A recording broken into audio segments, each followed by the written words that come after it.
அவரிடத்துல போகும்போது ரொம்ப ஜாக்கிரதையாக போங்க. அவரிடத்துல போகும்போது முடிவு பண்ணிட்டு போங்க. அங்கே போய் உட்காந்துக்கிட்டு புலம்பெல்லாம் புலம்பி தள்ளிட்டு அதுக்கப்புறம் எனக்கு என்ன பண்ணுங்க ஆண்டவரே அப்படின்னு சொல்லிட்டு வர்றதுக்கு கிடையாது. நம்மளோட நேரத்தை வீணடிக்கக்கூடாது. முறைஞ்சவங்க புரிஞ்சுக்கோங்க. நம்ம நேரம் என்ன பண்ணோம், வீணடிக்கக்கூடாது.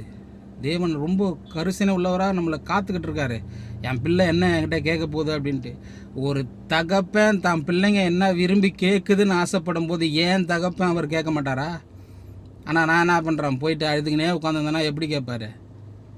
புலம்பிக்கிட்டே உட்காந்துருந்தானா எப்படி கேட்பாரு? அதை தான் சொல்ல வரேன். உன் வார்த்தையின்படியே, அந்த வார்த்தை ரொம்ப அவசியமானது. உன் வார்த்தையின்படியே செய்தேன். என் வார்த்தையின்படி செய்யறதுக்கு தான் தேவன் இருக்கிறாரு. அது அவருடைய சித்தத்தின்படி இருக்கணும். அதனால் கவனமாக இருங்க. தேவனிடத்தில் போகும்போது தெளிவோடு போங்க.